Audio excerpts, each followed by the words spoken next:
SAN slams local government allocation. The Daily Independent newspaper is next. The major headline here says, new tax laws necessary for Nigeria's prosperity, says Tinubu. Federal government to rule out modalities soon. Implementation kicks off January. At the top strip, Nigeria's budget overlap, sign of effective fiscal transition. This is coming from Tanimo. Fight against illicit drugs, a national movement. This is coming from Tinubu.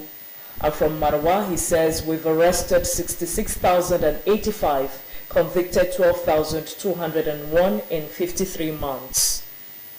INEC schedules by-elections in 12 states for August 16. Senate plans zonal meetings with stakeholders to tackle insecurity. Confirms chairman, ND, 15 others for South Development Commission. Ondo government replies Catholic Church on Owo Memorial Park demolition. NDIC gets new MD as Senate confirms Thompson.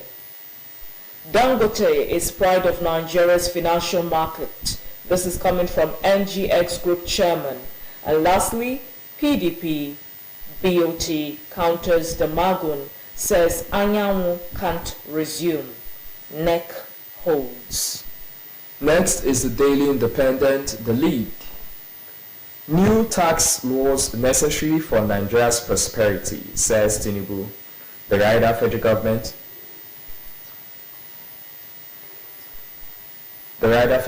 to roll out modalities soon. Implementation kicks off January. INEC schedules by-elections. Okay, sorry about that. The next paper should be the Vanguard newspaper. Sorry for that mix-up. And the major headline from the Vanguard newspaper, drug abuse worsening insecurity. And this is coming from the President Tinubu and also Marwa. We have a photo speak here, very bold.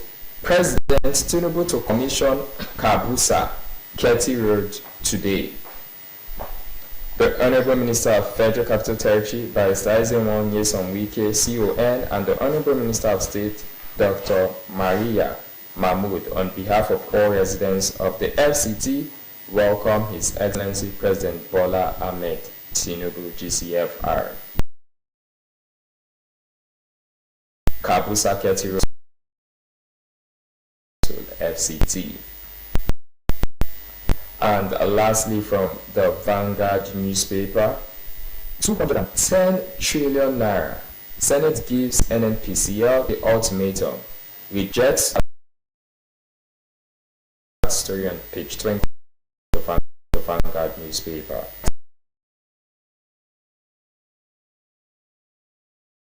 The next newspaper, the New Telegraph newspaper, signs 4 tax bills into law. As Obasanjo, science and foreign aid, corruption stifle Africa's progress. DB Nigeria's 20 growth at 10%. Tax sale, racketeering, urges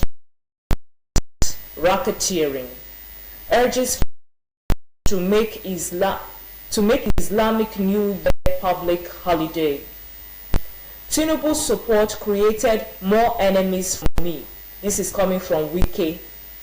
At the bottom strip, it says INEC delays by-elections in Rivers, Zamfara over emergency rule litigation. Exercise holds in 12 states August 16. Says denying opposition space violates law. The Magun's unilateral pronouncement violates PDP's constitution. This is coming from BOT. Court adjourns PDP secretary legal tussle to September 22. And lastly, study shows that nitrate in drinking water linked to preterm birth. Alright, it's time now for us to return back to the studio and speak briefly on some of the headlines. Now, just pick up from where Perpetua stopped, the New Telegraph, and the lead, as most of the other papers. Tinubu signs 4 tax bills into law. New regime begins January 1, 2026. And just slightly below that, to the right, is tax reform at a glance. I'd like to read out some of the, or all the bullets stated here, because it gives us a general overview of what to expect from this tax law, or the tax laws. Those earning up to 1 million naira, taxable income 800,000 naira.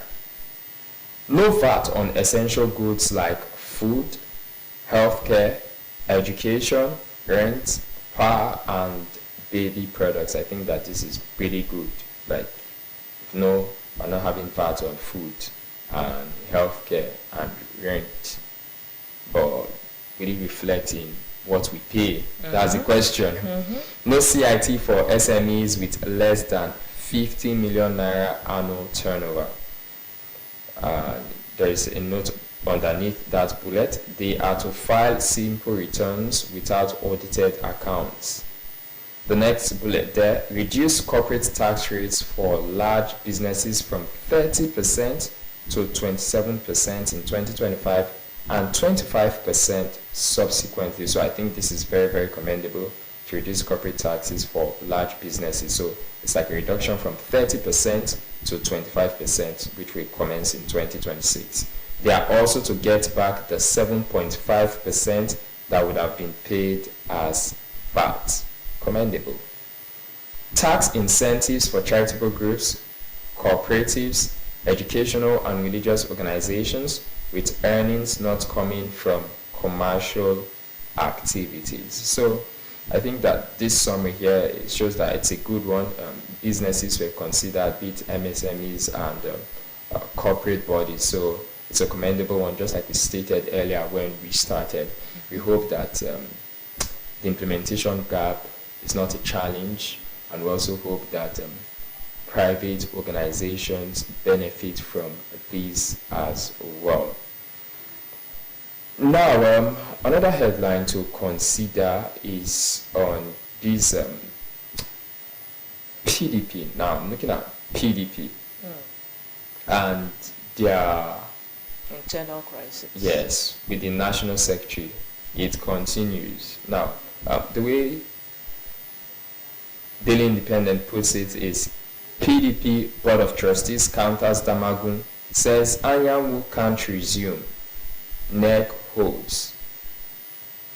The Guardian puts it this way, PDP Board of Trustees opposes Anyanwu's reinstatement as court sets September 22 for National Secretary dispute. Now, beyond this is just to tell us what is happening in the PDP. And I was watching it, I think it was 2 days, maybe 3 days ago. The Minister of the FCT, Nyesom Wike, was speaking that the acting chairman of the PDP was saying that Anyanwu can resume. That was he the one that appointed Anyanwu? That why would he make such a statement? That court is doing that PDP had to go to INEC to ask for advice. Why don't they just adhere to the court order and all of that? When we see all this that's happening, it's just showing me how the president also will sub the opposing parties, saying they are politically internally displaced persons and all of that. And like the president rightly said, he said it's not against opposition, but he will not help the opposition put their house in order. Yeah. So it's something that not just the PDP, even other opposition parties need to do, because 2027 is fast approaching, in as much as we want to say the politicians should focus on governance, but they are already politicking. 2027 is already in view, so they are amassing momentum towards the political year. By next year now, 2026 is campaign year. So people will start campaigning. And some persons will argue that even campaign has begun.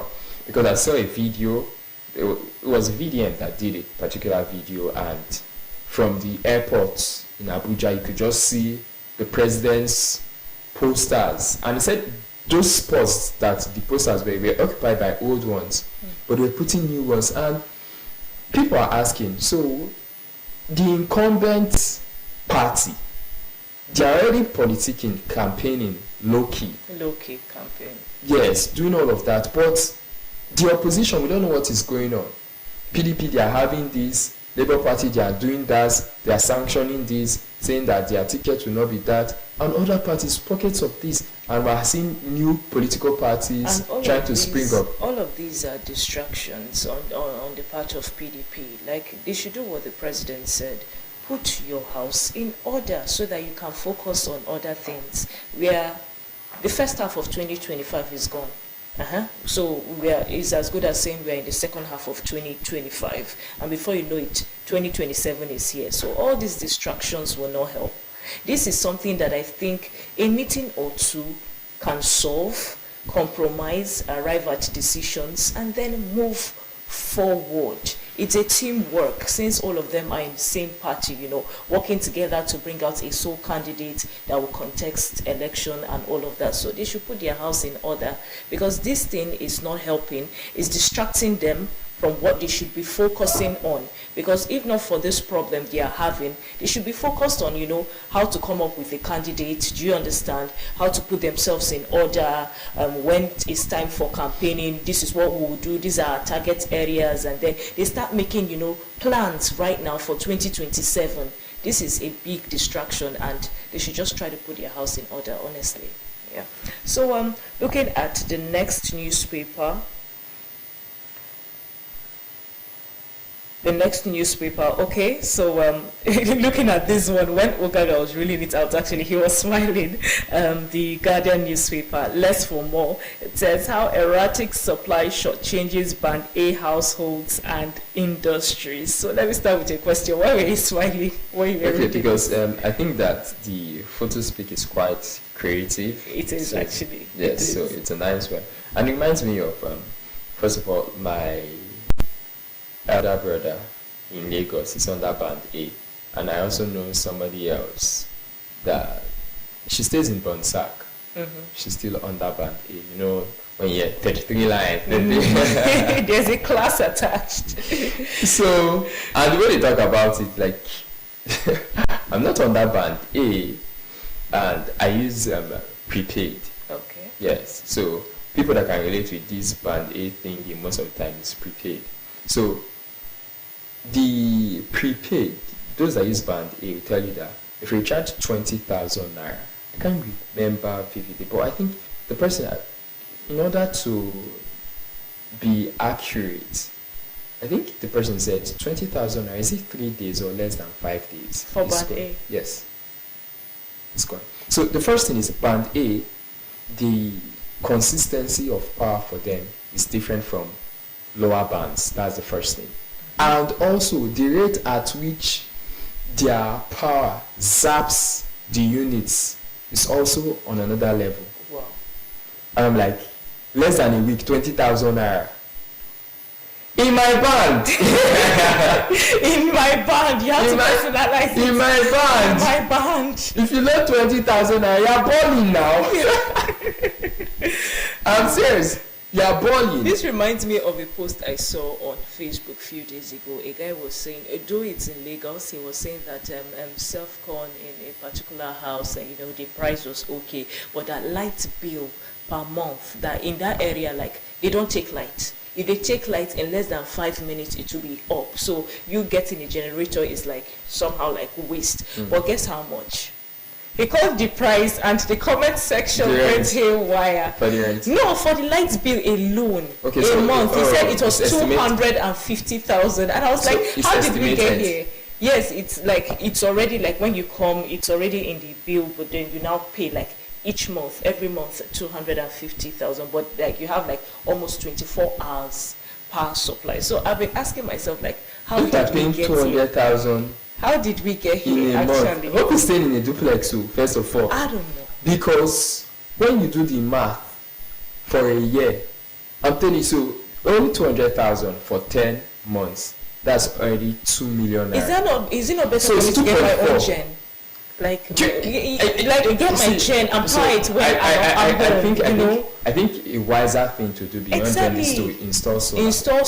Better. Because Thank you. in a year, you'll be paying average, if you are working with 200,000, if you don't use 200, it's 2.4 million. And then are you always at home? But if you install solar, and so in 2 years now, that's if it does not increase, using the rate of 200,000, in 2 years you pay 4.8 million. You will install good solar. And guess what? Durable solar. Yes, some solar companies, they even give you a good package. You can pay in installments. Yes. So when you pay in installment, so if you don't have the 4.8 million in bulk, you've done the math that either ways you're going to spend 4.8 million. It may not be up to. Yes, for solar, it might not be up to. For solar, because yes, you're the only one in the house. You just start with some things, then with time you can now increase the loads that you can take and all of. So I think that if I was that person, it's my dear, kind of outrageous. Yes, just let go of the power supply. So actually. fall back to solar and just have your gen in case maybe the rains do not power. And they're having good panels now that don't need maximum heat. I was going to even ask in this band A, band B, and the solar whatever. Is it not better they make it like everything like centralized? Everybody should be on like same band or like everybody prepaid or. You get my point. See this, because the different categories, I don't know if it's like advantageous to people or if they can just. So the truth is, we don't have a vibrant labor force, the NLC, because when this started initially, when this band A and the banding things, the categorization started, the NLC, they came out, organized labor, they came out to speak that this is a form for the federal government to increase the hardship of Nigerians and siphon and extort Nigerians, that there's no difference in band and all of that, that the electricity supply is not constant, it's not consistent for what is being taken, and also metering as well. They've advocated lots of times that metering be done, that every household, every compound should have the meter, because estimated bill is extorting the citizen that is struggling to survive in an already difficult economy and Nigeria and all of that. So if you don't take this back, if you don't do this, we will do that. Where are they now? So that's why the federal government consistently gets away with things like this. Because they don't follow up continuously. Because they know that there is no labor. Okay. There is no labor. There is no labor force. Because imagine, see, the last time, and that's what Nigerians will always reference, the last time Nigerians can say we had a labor organization was during Senator Adams Oshomole's tenure. Period, yeah. That's when these people, a labor leader that will come out, even though irrespective of the capacities coming out, that they can beat and nothing will happen. No, now. Does he even know who he is? No, think of it. Does the Labour president, do they know the power that they wield? And is it the Labour that will say, we are coming on 2-3 days warning strike, get ready, by next Monday, we'll come out, we'll shut down the nation for 3 days, nothing, and people are already mobilizing. Sunday, 11:59 p.m, Labour suspends warning strike. Or sometimes they will even try. Monday they will come, shut down places. By midday, we are going to meet with our organs and tell them to down tools or to go back to their workplaces. We are currently negotiating, and that's what we will hear and we will hear.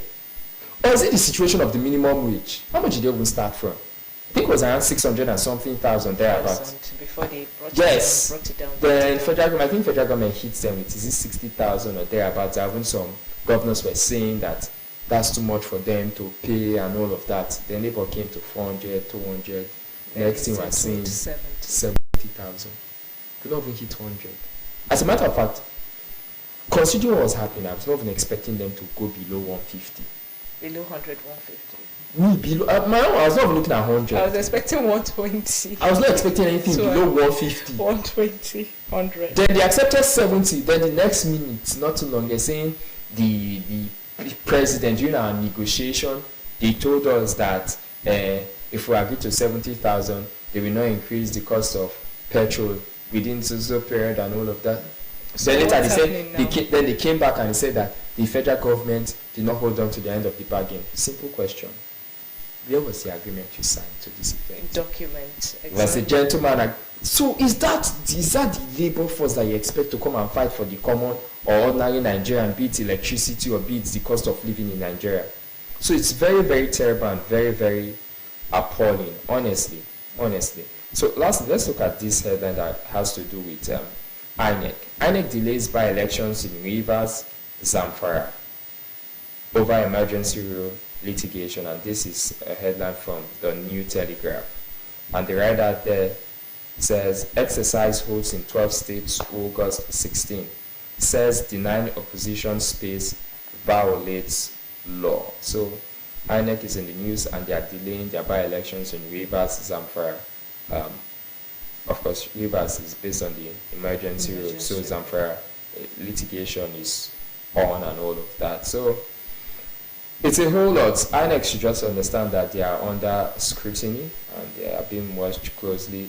Daily Independent puts it this way: INEC schedules by-elections in 12 states for August 16. So there has been statements saying is INEC really independent and all of that, and I hope that they prove Nigerians wrong by showing strength and letting us know that they are really independent. And also the president, I was listening to the chairman rather of INEC, Professor Mahmoud Yakubu, talking about having as of June 25, 110 associations have shown interest in registering political parties, new political parties, and they said they are reviewing the political parties. And there's also been rumors in making the rounds that INEC is not registering new parties, and they feel like they are doing this based on influence from above, from the ruling party. But the INEC president, chairman rather, has come out to say that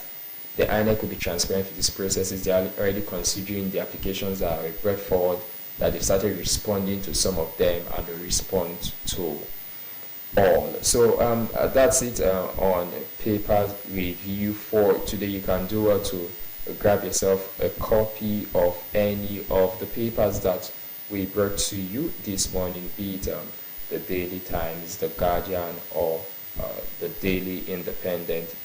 Right about now, the morning ride continues, and we'll be bringing you our next interview for today, and it will be on waste management. We'll be speaking to a lecturer who is grounded in this field for that interview. Please stay tuned.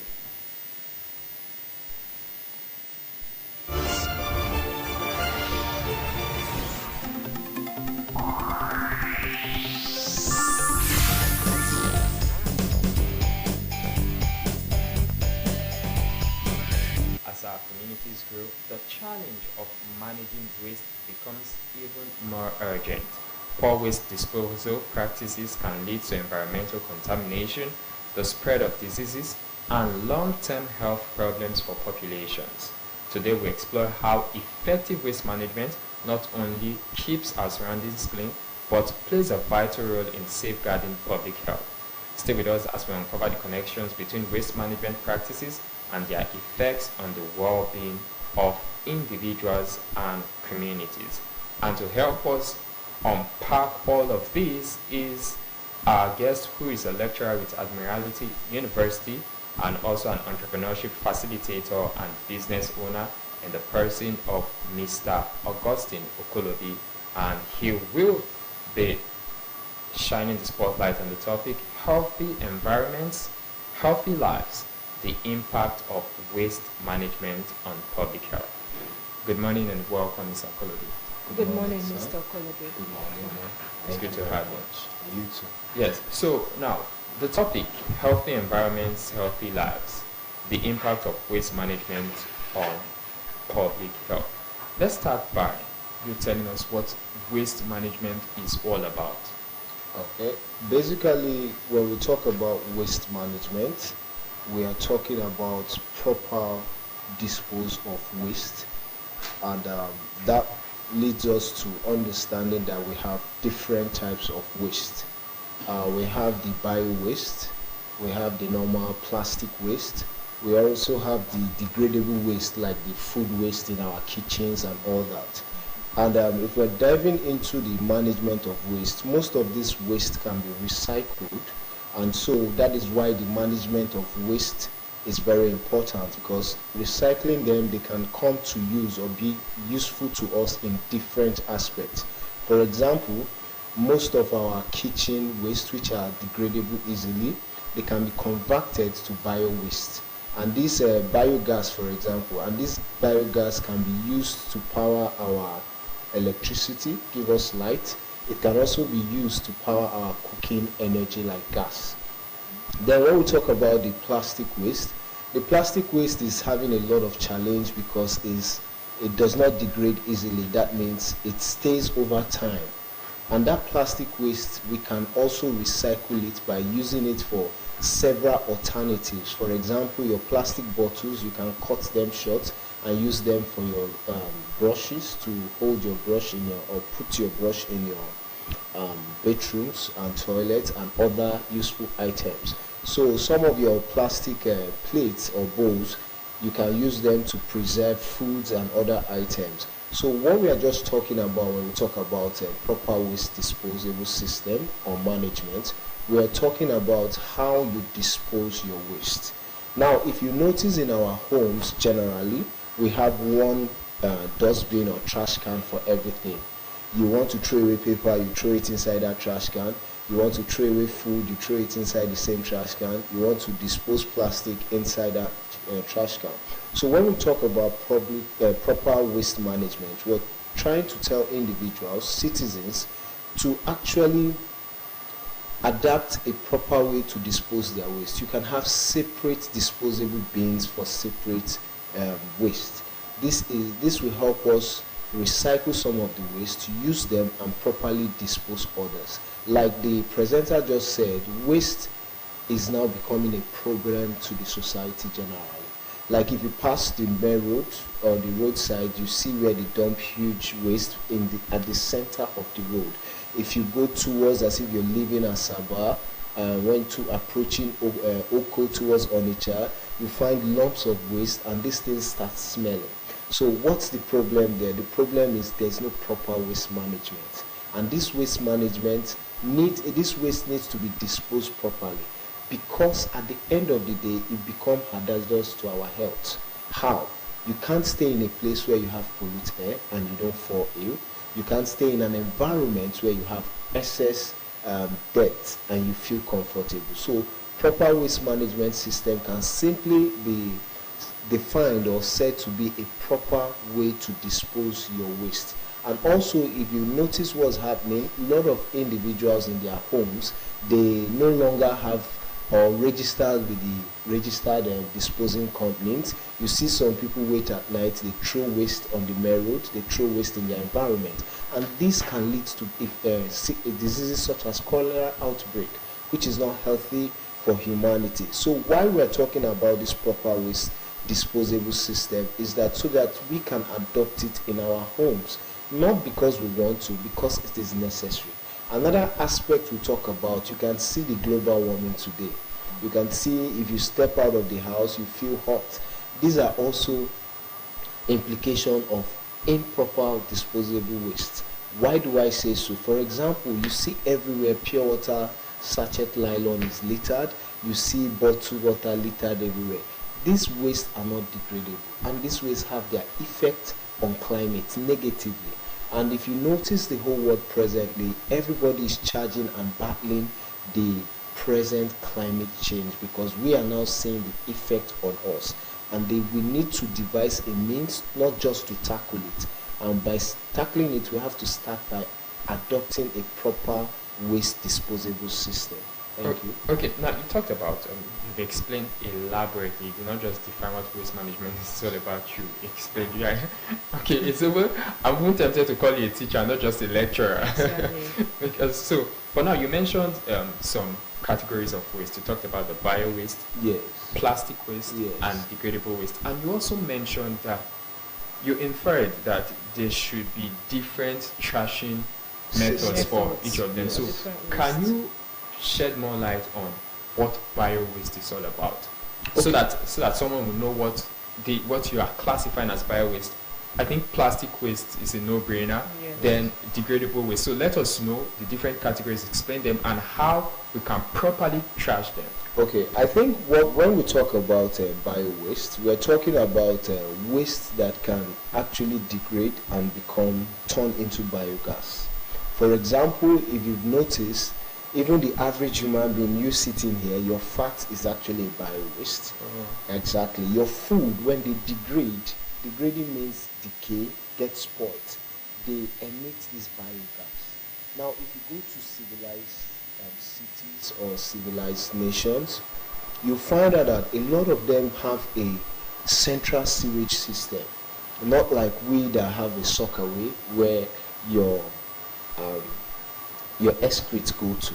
Now, these soccerways we have at our homes, if innovatively and properly used, the waste we're dumping there can be cooked and converted to our biogas. So why I call them bio-waste is the gases that emit from this waste, even our dustbin, whenever you go close, if you're very vigilant about the dustbin, you find out you start seeing some emissions. They are not fully clear, but it's like smoke, steam coming from that place.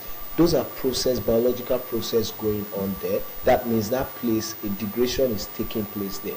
And that degradation actually is wasting, because in places where we have good technology, good systems to trap and cap these biogases, it can also be used for energy system, cooking energy, fueling energy, and for light energy. Now, like we said here, why do we need this energy system? You could see we are facing high costs of cooking gas, high cost of petrol, and so on. So if we have good technology, which most countries are adapting to, our bio-waste or degradable waste, such as our remnant foods, our excrete, can now be converted to energy of different kind for us. Then that's why I expanded on this, is because the degradable waste are food waste, their end result becomes biogas. And the bio-waste I'm talking of, they are biological waste, such as foods, all the foods, trees, plants, because when they drop or when they die, they get to degrade, they get to go back. Some end up becoming manure, some end up becoming for manure for plants to grow. So you could see that most living things, apart from man, both plants and food, once they degrade, they are supposed to be used alternatively. But because of the level of understanding here, we call them waste. Nothing any longer is waste again. If you see these, what do they call these people? The scavengers, iron benders, the plastic hustlers now. You could see that we're even having companies or young ones designing waste management systems. They are now collecting plastics. They are now collecting irons, aluminium.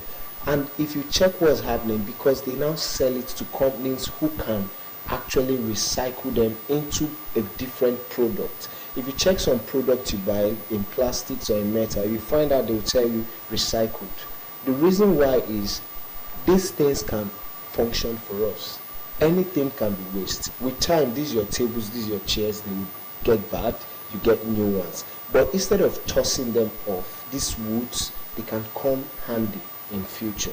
Then when we talk about having different waste bin, I already threw light on that, but I would like to do the same again.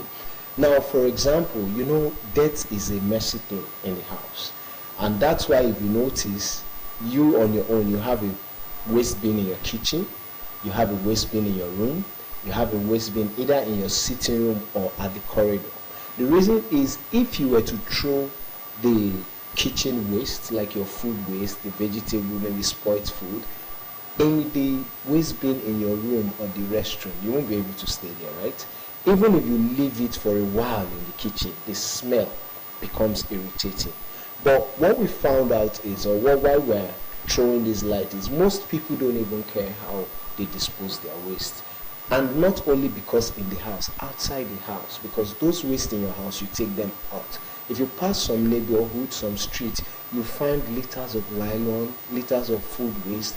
This is because in the house they just have one bin system, or in the compound, so they throw everything in the bin, and at the end of the day they go to dispose it in the central bin. And the people coming to pack it, or the company coming to pack everything, if these companies don't pack them properly, they litter on the floor and they end up becoming bad for the environment, like they smell a lot. So you need different waste systems so that you can throw your plastic, throw your food elsewhere, and throw other items somewhere else. Thank you. Okay, so I want to ask things like hazardous waste, like electronics, batteries, extensions. You know, there's a way you dispose these things, and in your mind you've gotten rid of them because you don't need it. But in the environment where you've disposed it, most especially batteries, you find that spoiled batteries has this liquid that comes out of it. So how do we properly dispose these electronics so that they don't become a hazard to others, you know? Yeah, that like we were just saying now, for example, let's say you have your kitchen bin, and probably you have kids at home, or your spouse are with you, and you instruct them that please can we restrict this the kitchen bin to just food or degradable waste. And probably in the sitting room and in the rooms, you can advise your children or your spouse that if batteries get damaged, why not we tie them properly in a nylon bag and dispose them properly. Now for the juice or the chemical that comes out of it, it's not even good for our soil. Yes, it's not good. Wow. And for kids around, like you said, now you can have batteries just tossed in your house. If you check some apartments, it's always like that. Once you have bad batteries, you just fling them. But the point is, you can have kids that will play with that, and that liquid will dent the kids' hand. And you know, children, they might decide to touch their lips or lick it, and that will become a serious problem for that. For hazardous waste, very important for us to properly dispose them, like batteries and electronics. Even the shell we use, the body spray, yes, the deodorants, you know those containers, they are explosive. Yes, I was going to go there. They are So if explosive. someone decides, people that tend to burn their waste themselves, Yes. if they do that. When you throw such waste to the general bin and they want to burn it, you notice that over time, even bottles, you see them explode. Boom, boom. The reason is that such waste are not supposed to be burned in the first place.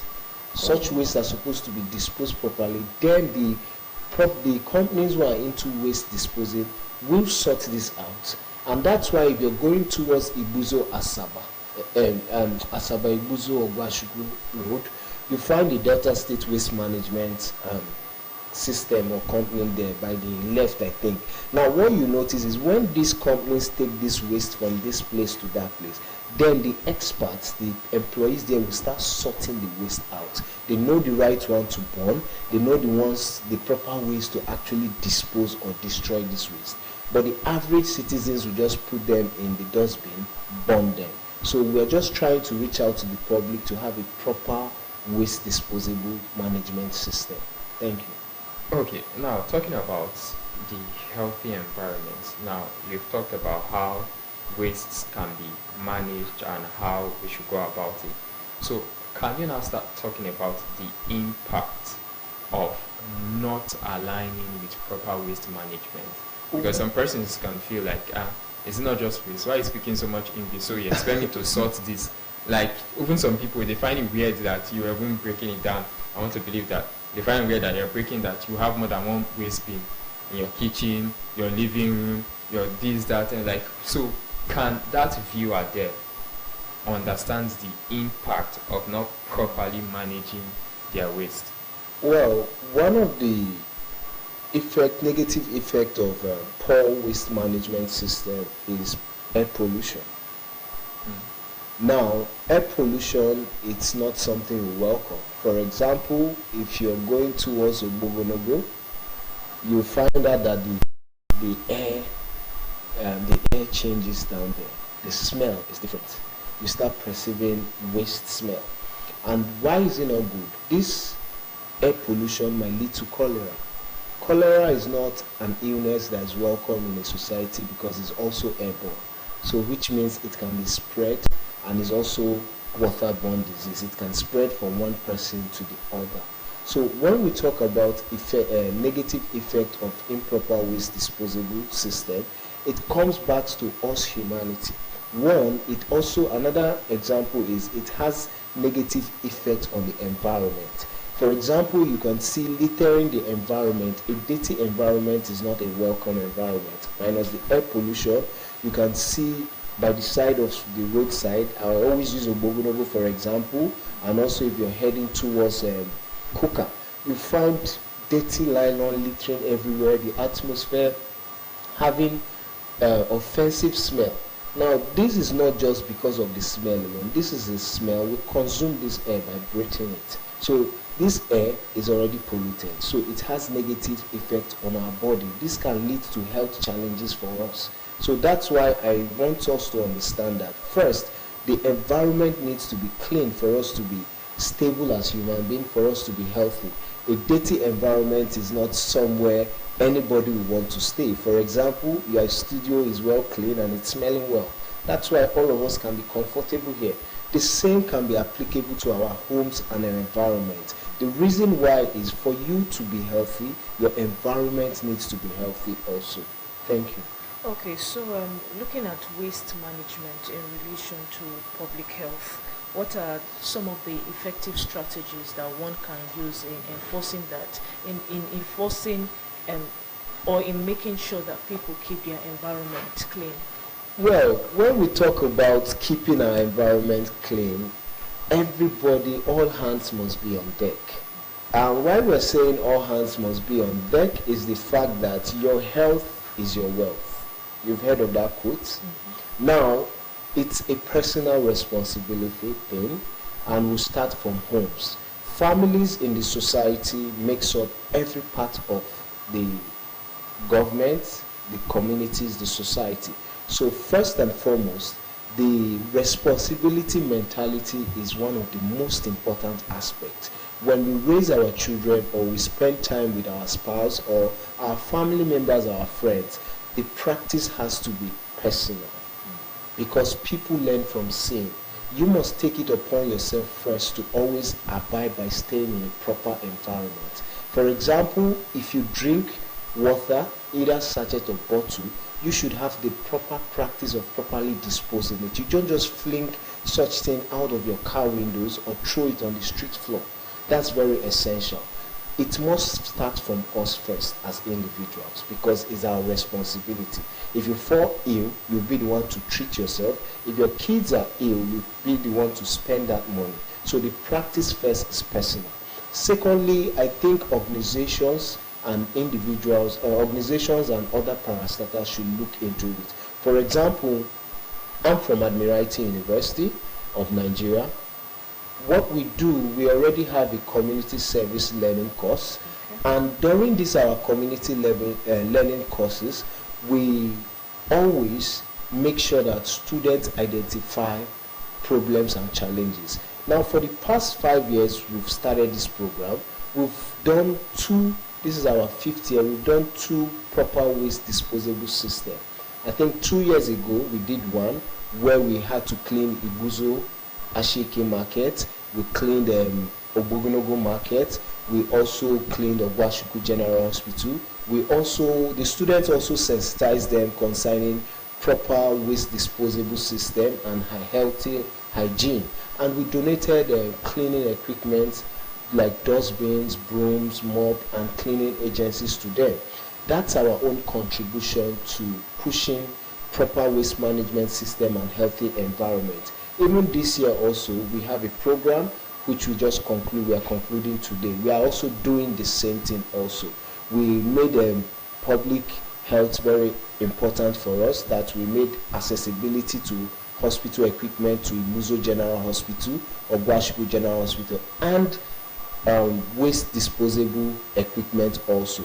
So what we're saying is institutions to wake up, parastatals should wake up, but the most important is organization and individuals. Individuals need to wake up and take this waste disposable system personal. And finally, when we talk about policies, we all know in Nigeria that policies has to do with the government. And the government will always make policies. And if you notice also, there are policies because we have environmental days. Now we need the policies enforcers to make sure that these environmental days are actually upheld. The practices are done. But like you know, government will put policies, enforcer will enforce, but individual will is what is onto it. So we are appealing to citizens, families, to adopt the responsibility mentality when it comes to proper waste management or waste disposal system. All right, thank you so much. I think it's okay to leave it at that. You've said a whole lot this morning on healthy environments, healthy lives, the impact of waste management on public health. Thank you very much, Mr. Augustine Okolobi, a lecturer from Admiralty University and an entrepreneurship facilitator and business owner. Thank you for sharing your wealth of knowledge with us. Perpetual.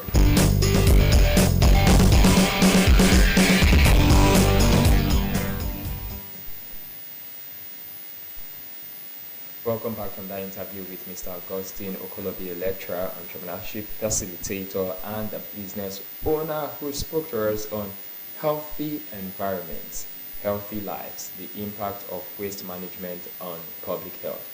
First thing, when you talk about healthy environments, it begins with personal hygiene, because if you don't look after yourself and your personal space, I bet you can't look after the environment, and guess what?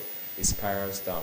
A healthy environment breeds healthy living, and that's why we have to manage our waste properly. So if you are a Nigerian and you're part of those who, after maybe taking in candy, gum and all of that, and you dispose the wrapper on the floor, stop that. You need to stop that. Even after drinking water, the sachet, you just throw it out of the keke or out of your vehicle. It's not right. Let's preserve the environment in order to encourage and make ourselves live healthier. That's where we'll get to put the plug on this morning's right. Before we go, Perpetual. Thank God it's Friday, and I'm particularly excited about this weekend. I don't know why, but just take our time to rest and take our time to take care of yourself, basically. Okay, I was going to thank God it's Friday, but Perpetual already did that. But we can't thank God enough. Thank God it's Friday, and it's the weekend. If you are like the regular person that does the Monday through Friday work, it's a good time for you to get some rest and enjoy your weekend and get refreshed for the new week ahead. The month of June is coming to an end. Plan ahead for the next 6 months of the year. Thank you so much for being part of today's morning ride. On behalf of the production crew, it is I, Gaga Ekama, thanking you so much for your time.